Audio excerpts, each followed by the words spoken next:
crispy Maida Biscuit. Welcome to one and only Prabha. இன்னைக்கு எங்கள் அம்மா மைதா பிஸ்கெட் பண்ண போகிறாங்க. அது எப்படி பண்ணுறது, அதுக்கு தேவையான பொருட்கள் என்னதுங்கிறது எங்கள் அம்மா காமிப்பாங்க. Hi mummy. ஹாய். இதுக்கு தேவை மைதா மாவு, சீனி, பிசையறதுக்கு பால், 3 இன்கிரியன்ஸ் வேணும், 4 ஏலக்காய் வேணால் போட்டுக்கலாம். இதில் நான் 4:1, 4 மைதாக்கு 1 சீனி, 4 கிண்ணம். தட் இஸ் எந்த கிண்ணம் எடுக்கிறீங்களோ அந்த கிண்ணத்துக்கு 4 கிண்ணம் மைதானா 1 கிண்ணத்தில் சீனி. ஆமாம், 1 2 அளந்தான் வச்சுருக்கேன். அதில் 4, அதனால் உங்களுக்காக காட்டுறேன். 3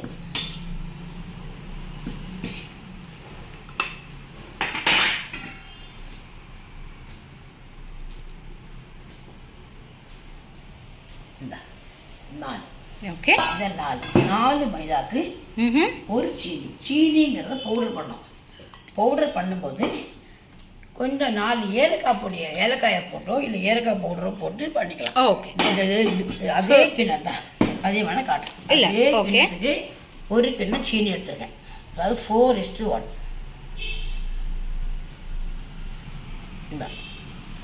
இந்த கிண்ணம் தான் 4 எடுத்தேன். அதே கிண்ணத்தில் 1 கிண்ணம் சீனி. ஓகே, அந்த சீனியை நான் பிடிச்ச பவுடர் பண்ணி வச்சுருக்கேன் மிக்சியில். ஓகே, நீங்களும் பவுடர் பண்ணோம். ஏலக்காய் பிடிச்சவா ஏலக்காயோ ஏலக்காய் பவுடரோ போட்டுக்கலாம். ஓகே, இப்போ இந்த ரெண்டையும் நம்ம நல்லா மிக்ஸ் பண்ணணும். இப்போ இந்த மாவை சீனியையும் மாவையும் கலந்து வச்சுருக்கோம் இல்லையா, இதில் ஒரு 2-2.5 ஸ்பூன் நெய். இப்போ சூடாக தான் பண்ணணும். இந்த சூடு நெய் மேலே ஏலக்காய் பொடியானால் ஏலக்காய் பொடி அது மேலே போட்டுக்கோ. இல்லை ஏலக்காய் தான் அரைக்கிறேன்னு சொன்னால் சீனி அரைக்கும் போது ஏலக்காயை அரைச்சிக்கணும். இப்போ நான் அந்த நெய்யை விட்டு கலந்து வச்சாச்சு. இதில் நம்ம பால் காய்ச்சின பால் தான் இருக்கணும். பால் ஆறியும் இருக்கணும். காய்ச்சி ஆறின பால் இது நல்லா கலந்துட்டேன் இல்லையா, இது இப்படி நல்லா பிடிக்கிற மாதிரி இருக்கணும். ஓகே, இப்படி பிடிச்சாதான் பிடிக்கிற மாதிரி. அதுக்கப்புறமா நம்ம இந்த பாலை விட்டு பிசையணும். சப்பாத்தி மாவு பதத்தில் பிசைஞ்சா கூட கொஞ்சம் கட்டியாக இருக்கும். லூஸாக பிசைட்டோம்னா எண்ணெய் குடிக்கும். இது எப்போ நம்ம சப்பாத்தி மாவு பிசைகிற மாதிரி தான். சாதாரணமாக தண்ணி விட்டு பிசைவோம். இதே தண்ணி பிசையக்கூடாதுன்னு கிடையாது. பட் ஒரு ஸ்வீட்னஸ் கொடுக்கும். சீனியும் பாலும் ஸ்வீட் கொடுக்கும். ஏன்னா நம்ம சுகர் ரொம்ப போடுறது இல்லை. ஏன்னா மைதாமா இட் செல்ஃப் ஒரு சுகர் உள்ள கண்டென்ட் உள்ள ஒரு விஷயமாக்கும். அதனால் சீனி இருக்கிறதுனால கொஞ்சம் அதுவே கொஞ்சம் லூஸ் ஆகும். கொஞ்சம் நேரம் கழியும் போது சீனி உரும்போதுதான். இதே மாதிரி மைதா சிப்ஸும் போட்டிருக்கா இல்லையா? மைதா சிப்ஸ் போட்டிருக்கேன். அது மைதா சிப்ஸோ காரப்பாரான்னு போட்டிருக்கேன். அதுக்கப்புறம் ஒரு ஸ்வீட் பாரா போட்டிருக்கேன். மைதா மாவில் மைதாவில் நிறைய போட்டிருக்கேன். மைதா தோசை போட்டிருக்கேன். விரதத்துக்காக வேண்டி மைதா தோசை போட்டிருக்கேன்.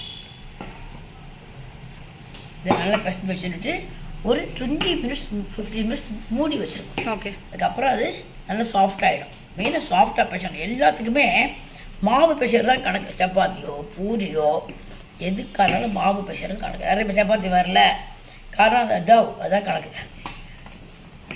நல்லா பிசைஞ்சிட்டு நம்ம மூடி வச்சுட்டோம்னா 20 மினிட்ஸ் ஊறிடும்.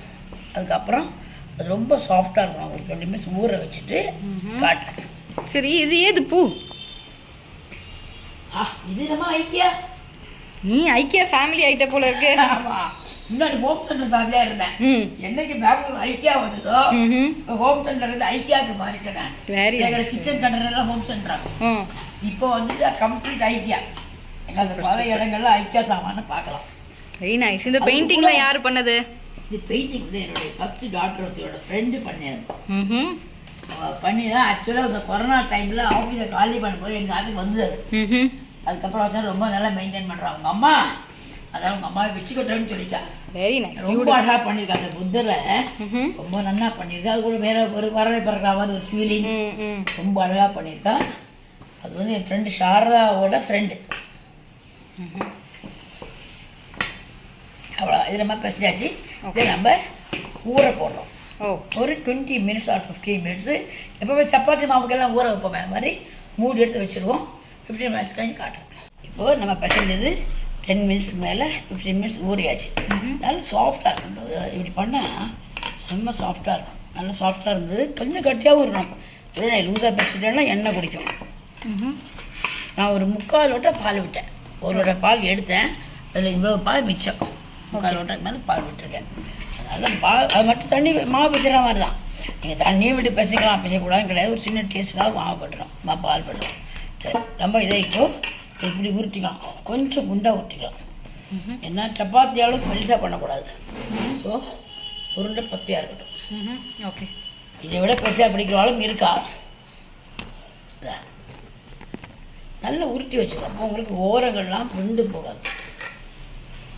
இப்போ நம்ம போட்ட அளவுக்கு எவ்வளோ வருது பாருங்க.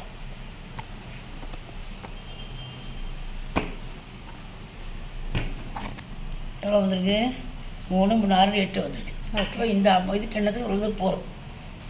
இப்போ நம்ம இதை இட்டு கீறலாம். ஓகே, இதை வச்சுருக்கேன். ஏதோ கொஞ்சம் வேணால் உங்களுக்கு கையால் ரவுண்ட் வேணால் பண்ணிங்க. இது மைதா மாவு. அப்போ மைதா மாவே சாப்பிட மாட்டேன் அப்படிங்கிறவா நமக்கு வந்து இப்போ கோதுமை வரையும் பண்ணிக்கலாம். மைதா மாவு கொஞ்சம் கிறிஸ்பு கிடைக்கும். அந்த அளவுக்கு கோதுமை மாவு கொஞ்சம் கிறிஸ்பு வருவா கிடைக்கும். கொஞ்சம் கவனமாக கோதுமாவானா கொஞ்சம் கவனமாக எடுக்கணும். இதை வந்து கொஞ்சம் குண்டாகவே பண்ணிக்கலாம். சப்பாத்தி அளவுக்கு மெலிசாக பண்ணக்கூடாது.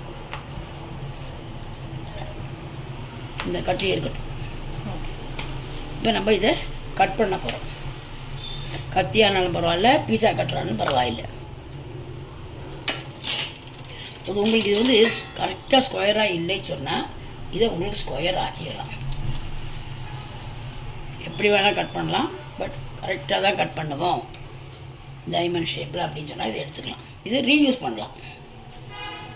ஓகே, இப்போ வந்துட்டு இதை எந்த ஷேப்பில் கட் பண்ண உங்களுக்கு தோன்றதோ அதில் கட் பண்ணலாம். Diamond shape. கத்தியோட இது ரொம்ப வாக்கு இல்லையா? ஆமாம், இது ரொம்ப வாக்கு. ஃபாஸ்ட்டாக கட் ஆகுது. ஆமாம், பீஸா கட்டுறானா வாக்கு.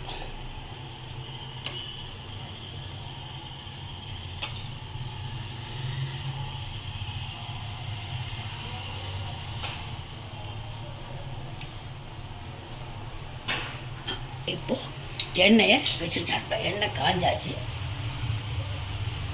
ஒவ்வொன்றா போடலாம், சேர்த்து போடலாம். ஒட்டெல்லாம் செய்யாது. முதல்ல எண்ணெய் காஞ்சாதான் நிம்மரம் போட்டோன்னே. சரி, நீங்கள் இப்படியே போடணுமா போடலாம். கொஞ்சம் சாரி,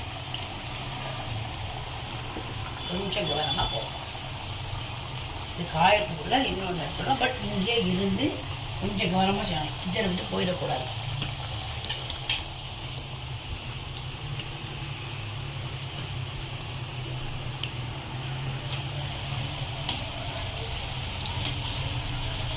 கொஞ்சம் ப்ரௌனிஷாக வரணும்.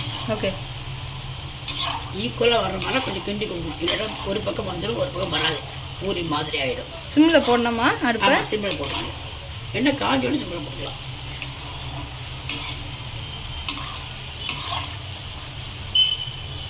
பிஸ்கெட் மாதிரி இருக்கும் பார்க்கறதுக்கு. ஆமாம், இது வந்து நிறைய கடைகளில் மிக்சர் கூட போடுவாங்க, பார்த்துடலாம். இதை இப்படியாகவும் சாப்பிடலாம். மிக்சருக்கும் இந்த மாதிரி ஒரு டைமண்ட் போடுவாங்க. கடிச்சா பிஸ்கெட் மாதிரி கிறிஸ்பியாக இருக்கும். கிறிஸ்பியாக இந்த மாதிரி இருந்தால் போடும். போடலாம். உங்களுக்கு எடுக்கிறதுக்கு இந்த மாதிரி ஒன்று வச்சுருந்தேன்னா கொஞ்சம் கூட ஈஸியாக சேர்த்து எடுத்துடலாம்.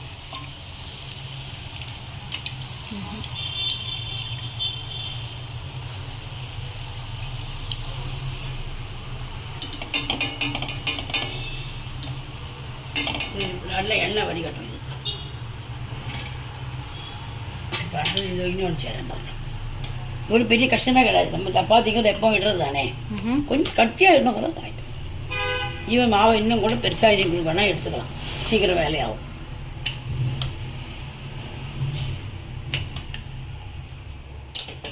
சின்ன சின்னதாக டைமெல்லாம் கட் பண்ணி வச்சுருக்கேன்.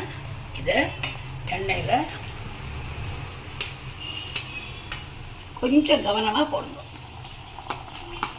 எண்ணெய் கையில் திரிக்காமல் போடணும்.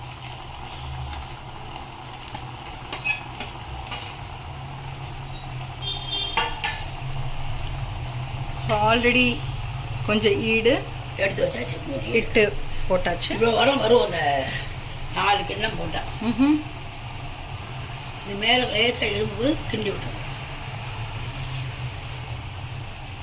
இப்போ நிறைய பேர் ஹோம்மேடுங்கிறது ஸ்டார்ட் பண்ணியாச்சு. இதே பிஸ்கெட் தான் அங்கே கடையிலையும் கொடுக்குறாளா இருக்கலாம். பட் கடையில் டால்டா போடுவாளோ இல்லை போடுறோம் இருக்கா, நெய்க்கு பதிலாக டால்டா போடுறோம் இருக்கா. பிகாஸ் நெய்ங்கிறது ஒரு காஸ்ட்லியான ஐட்டமாக ஆகிடும். அந்த அளவுக்கு ஆள்கள் விலை கொடுத்து வாங்க மாட்டான்னு உண்டானா அந்த கடைக்காரங்க தோணும் டால்டா போட்டு நிறைய யூஸ்டு எண்ணெயோ அந்த மாதிரிலாம் நமக்கு பயம் வந்தாலும் நிறைய பேர் ஹோம்மேட் ஸ்டார்ட் பண்ணியாச்சு. ஆல்ரெடி நிறைய பேர் இந்த மாதிரி வீடியோஸும் போடுறாங்க.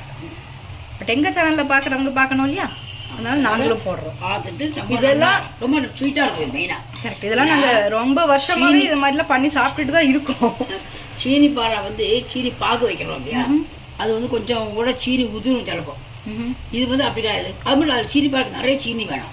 இது சீனி ஜஸ்ட் 4க்கு 1 கிலோ தானே போட்டிருக்கோம். ஸோ ரொம்ப சுகர் கிடையாது. பிஸ்கெட் பொறுத்தவரை சுகராக இருக்காதே. ஆமாம், சின்ன ஸ்வீட் இருக்கும். அதே மாதிரி இதுவும் கொஞ்சம் ஸ்வீட் இருக்கும்.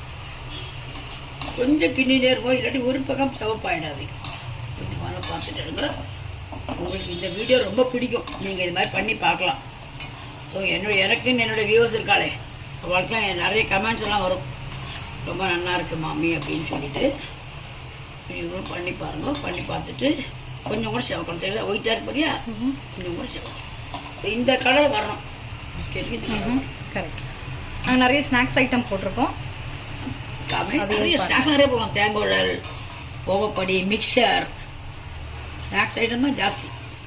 காரப்பாரா, சீனி பாரா, இப்போ இந்த இது பிஸ்கெட் பாரா ஒன்று போடுறோமே, ஸ்வீட் பிஸ்கெட். நல்லா சூடாக இருக்கும்போது கிறிஸ்பாக இருக்காது. என்னடா கிறிஸ்பாக இல்லையே நினச்சிக்க வேண்டாம். ஆறுனா தான் கிறிஸ்பு வரும். ஓகே. இது ஒன்றும் கிடையாது, வெறும் 4க்கு 1 மைதாவும் சீனியும் 4:1, ஒரு 3/4 லோட்டா பால், 2 ஸ்பூன் நெய். Super super. ஸோ இந்த குழந்தைங்களுக்கு டெய்லி சாயங்காலம் வந்துட்டு ஏதாவது கொடுக்க வேண்டியதாக இருக்கு. மெயினாக குழந்தைங்களுக்கு 10 மினிட்ஸுக்கு ஒரு தடவை பசிக்குது. பேரண்ட்கான சித்தார்த்து அப்பவும் அப்படிதான். பசிக்க சாதம் போட்டேன், எனக்கு பசிக்கவே இல்லை அப்படின்னு சொல்லுவான். ஸ்நாக்ஸ் ஐட்டம்ஸ் இப்போ ரொம்ப ஸ்நாக்ஸ் ஐட்டம்ஸுக்கு ஒரு இதாகி போச்சு. இப்போ வீட்டில் வந்துட்டு ஏதாவது பண்ணி வைக்கணுங்கிற மேண்டேட் சிச்சுவேஷன், கடையில் போய் வாங்குற நிலைமை ஆகிடும். கரெக்ட், மேண்டேட் சிச்சுவேஷன் ஆயாச்சு. அதனால நாங்கள் நிறைய ஸ்நாக்ஸ் ஐட்டம்ஸ் எங்களுக்கும் தெரியும், நாங்கள் தெரிஞ்சதெல்லாம் உங்களுக்கு போடுறோம். இதை நீங்கள் ட்ரை பண்ணுங்க. உடைச்சா நல்லா கிறிஸ்பாக இருக்கும், உள்ளேயும் நல்ல டேஸ்டாக இருக்கும் பாருங்க. ஓகே, இருக்கும். சூப்பர். ஸோ இதை நீங்கள் வீட்டுக்கு கண்டிப்பாக ட்ரை பண்ணுங்கள். Summer vacation is nearing. கண்டிப்பாக ஸ்நாக்ஸ் பண்ணியே ஆகணும் வீட்டில். உங்களுக்கு இந்த வீடியோ பிடிச்சிருக்குன்னா லைக் பண்ணுங்கள், கமெண்ட் பண்ணுங்கள், சப்ஸ்கிரைப் பண்ணுங்கள், எல்லாருக்கிட்டையும் ஷேர் பண்ணுங்கள். தேங்க்யூ, பாய்.